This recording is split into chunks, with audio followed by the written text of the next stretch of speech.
খুললে কিন্তু উপদেষ্টাদের তলা থাকবে না, কিন্তু ছুটে যাবে তলে তলে উপদেষ্টা বানানো বন্ধ করেন। ধৈর্যের সীমা আপনারা লঙ্ঘন করে ফেলছেন। আমাকে বাধ্য করবেন না।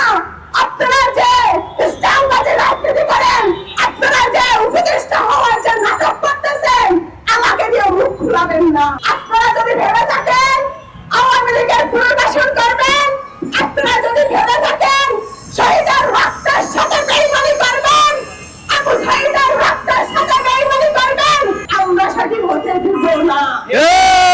আসসালামু আলাইকুম ভিউয়ার্স, সবাই কেমন আছেন? আশা করতেছি আপনারা অনেক অনেক ভালো আছেন। তো ভিউয়ার্স, আজকের এই নিউজটি অনেক গুরুত্বপূর্ণ হতে চলেছে। তো আজকের এই নিউজটি কোনোভাবেই টানা যাবে না, না টেনে সম্পূর্ণ দেখতে থাকেন।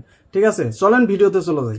স্বাধীন সাবধান, আমরা ক্ষমতা দিতে জানি, আমরা ক্ষমতা কেড়ে নিতে জানি। আর জুলাই বাংলাদেশের বুকে যেন দ্বিতীয়বার আর নেমে না আসে। ধৈর্যের সীমা আপনারা পার করে ফেলেছেন। তবে আজকে দাঁড়াতে হবে সেটি আমরা ভাবি। আজকে সারা দেশে এই আওয়ামী লীগের পুনর্বাসন চলছে, কোথাও ঘোষণা দিয়ে, কোথাও উপদেষ্টা দিয়ে।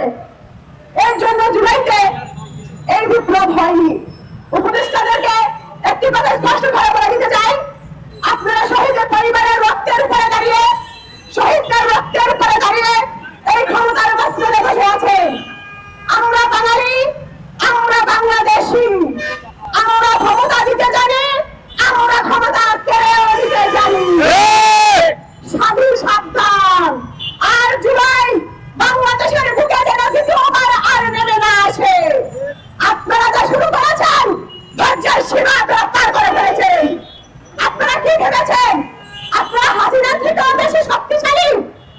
গত 16টি বছর ধরে সচিব থেকে ঝাড়ুদার পর্যন্ত হাসিনা সব দিয়ে টেস্ট করে আওয়ামী লীগের লোকজন নিয়োগ দিয়েছে। এই বাঙালির গণঅভ্যুত্থানে সেই মসনদ টিকে থাকেনি। আপনারা যদি ভেবে থাকেন আওয়ামী লীগের পুনর্বাসন করবেন, আপনারা যদি ভেবে থাকেন শহীদের রক্তের সাথে বেইমানি করবেন, আবু সাঈদের রক্তের সাথে বেইমানি করবেন, আমার মানবাধিকার পরিষদ থেকে শুরু করে হাজার হাজার নেতা কর্মীদের যেভাবে নির্যাতন, জেল, জুলুম, হসপিটালে যেভাবে তারা রক্তাক্ত হয়ে পড়ে আছে, তাদের রক্তের সাথে বেইমানি করবেন, আমাদের মতো সাধারণ মানুষ বেঁচে থাকতে আমরা সেটি হতে দিব না। আমি নিজে আন্দোলন করেছি, জীবনের মায়া ত্যাগ করে।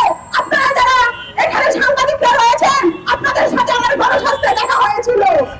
আমার নিজের জীবনকে আমি এই ফাঁসির সরকারের হাতে তুলে দিয়ে, আমার নিজের ইজ্জতকে তুলে দিয়ে, সেখানে তারা যেভাবে করে আমাকে শারীরিক মানসিকভাবে লাঞ্ছিত করেছে, আমি আজ পর্যন্ত কোনো মিডিয়াতে বলিনি। আমাকে বাধ্য করবেন না। আপনারা যে ইসলামবাদী রাজনীতি করেন, আপনারা যে উপদেষ্টা হওয়ার যে নাটক করতেছেন, আমাকে দিয়ে মুখ খুলাবেন না।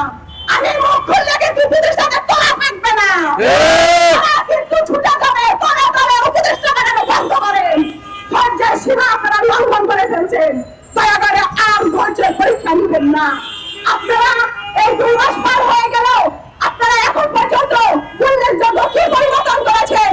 দ্রব্যমূল্য নিয়ন্ত্রণ করতে আপনারা ব্যর্থ হয়েছেন, আওয়ামী লীগ ফ্যাসিস্টদেরকে অ্যারেস্ট করতে আপনারা ব্যর্থ হয়েছেন, শেখ হাসিনাকে দেশে ফিরিয়ে এনে ফাঁসির মঞ্চে ঝুলাতে আপনারা ব্যর্থ হয়েছেন। আপনাদের ব্যর্থতার ফিরিস্তি কিন্তু লম্বা হচ্ছে। আমাদের কিন্তু দাবি ছিল আপনারা সরকারে থাকেন, কিন্তু আপনাদের রোডম্যাপ আপনারা প্রকাশ করেন। আমাদের দাবি ছিল আপনারা জাতীয় সরকার করেন। আপনারা রাজনৈতিক দলকে আপনারা পাত্তা দিচ্ছেন না, আপনারা আমাদের মতামতকে গুরুত্ব দিচ্ছেন না। তারপরও কিন্তু আপনাদের বুঝতে হবে। আমি প্রেস ক্লাবের সামনে জনতার সামনে বলে দিতে চাই, আপনারা যদি এটা আরো দীর্ঘ করেন, আপনাদের কিন্তু হাসিনার মতো পতন হবে বলে আমি মনে করছি। সকলকে ধন্যবাদ। আসসালামু আলাইকুম। আবু সাঈদ মুক্ত, শেষ হয়নি যুদ্ধ, শেষ হয়নি যুদ্ধ। আবু সাঈদ মুক্ত। ডক্টর মিহির হোসেন, শহীদ নেতা আব্দুর রহমান। সংগ্রামী উপস্থিতি, আপনারা ইতিমধ্যে দেখতে পেয়েছেন যে একটি জাতীয় পার্টি আর আওয়ামী লীগের মতো সাংবাদিক বিরোধী দলের খেলা শুরু হয়ে গেছে। আপনারা দেখেছেন এই যে বৈষম্য বিরোধী আন্দোলন, এই বৈষম্য বিরোধী আন্দোলন আপনারা জানেন যে বৈষম্য বিরোধী আন্দোলন সরকারের অংশ। বৈষম্য বিরোধী আন্দোলনের 2 জন সমন্বয়ক উপদেষ্টা পরিষদে গিয়েছে, তারা সরকারে আছে। কাজেই বৈষম্য বিরোধী আন্দোলন সরকারের অংশ এবং এই বৈষম্য সংগঠিত আন্দোলনের দ্বারা সৃষ্ট এই নাগরিক কমিটিও সরকারের অংশ। আজকে এই যে সরকারকে তারা সমস্ত দিক নির্দেশনা দিয়ে পরিচালনা করছে, আবার সরকারের সমালোচনা করে আবার তারা ঢাকা বিশ্ববিদ্যালয়ের টিএসসিতে প্রোগ্রাম করছে। অর্থাৎ এই বৈষম্য বিরোধী আন্দোলন আজকে সরকারের ভূমিকা আছে এবং আবার বিরোধী দলের ভূমিকা আছে। আজকে তারা জাতীয় পার্টি আর আওয়ামী লীগের মতো সরকারি দল বিরোধী দলের খেলায় মেতে উঠেছে। সংগ্রামী উপস্থিতি, তারা আমাদেরকে খবর দেয় মুজিববাদ মুর্দাবাদ, অথচ আমরা দেখতে পাই তারা মুজিববাদের চর্চা করে, তারা মাথার উপরে মুজিবের ছবি নিয়ে তারা শপথ বাক্য পাঠ করে আর মুখে মুখে তারা মুজিববাদ মুর্দাবাদের কথা বলে। আমরা স্পষ্ট বলে দিতে চাই, নাটক বন্ধ করেন, মাহফুজ আলম নাটক বন্ধ করেন, আসিফ নাহিদ নাটক বন্ধ করেন। মনোযোগ দেন, আজকে গাজীপুরে 3 দিন যাবত রাস্তা অবরোধ করে রেখেছে পোশাক শিল্প শ্রমিকরা। একটা দেশে একটা মহাসড়ক 3 দিন যাবত কিভাবে বন্ধ থাকে আমার বুঝে আসে না। আজকে মাত্র একটা ফ্যাক্টরি শ্রমিকদের বকেয়া পাওনা, সেটা কত টাকার হতে পারে, কিন্তু অত্যন্ত দুঃখ এবং পরিতাপের বিষয় আজকে গাজীপুরের মহাসড়ক 3 দিন যাবত বন্ধ থাকার ফলে শত শত কোটি টাকা, হাজার হাজার কোটি টাকা রাস্তার ক্ষতি হচ্ছে। সংগ্রামী উপস্থিতি, আমরা বলবো অনতিবিলম্বে ওই সমস্ত নাটক করে, টালবাহানা করে, সময় ক্ষেপণ না করে এই দ্রুত নির্বাচনের রোডম্যাপ দিন, দ্রুত নির্বাচনের মাধ্যমে নির্বাচিত সরকারের কাছে ক্ষমতা হস্তান্তর করুন।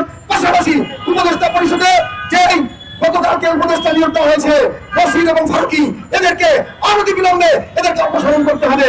পাশাপাশি আমি বলবো যে উপদেষ্টা পরিষদের শুরু থেকে বলে আসছি, এই উপদেষ্টা পরিষদে ছাত্রের প্রতিনিধি রয়েছে, এই উপদেষ্টা পরিষদে শিক্ষকের প্রতিনিধি রয়েছে, সংখ্যালঘুদের প্রতিনিধি রয়েছে, ক্ষুদ্র গোষ্ঠীর প্রতিনিধি রয়েছে, এনজিওদের প্রতিনিধি রয়েছে, কিন্তু 7 কোটি 34 লক্ষ শ্রমিকের কোন প্রতিনিধি এই উপদেষ্টা পরিষদে নয়।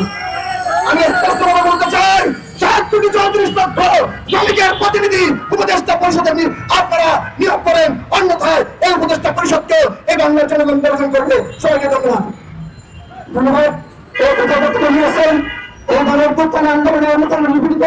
তো ভিউয়ার্স, ভিডিওটি এই পর্যন্তই ছিল। ভিডিওটি আপনাদের কাছে কেমন লেগেছে, যদি ভালো লেগে থাকে একটা লাইক দিবেন, চ্যানেলে নতুন হয়ে থাকলে অবশ্যই চ্যানেলটিকে সাবস্ক্রাইব করে নেবেন।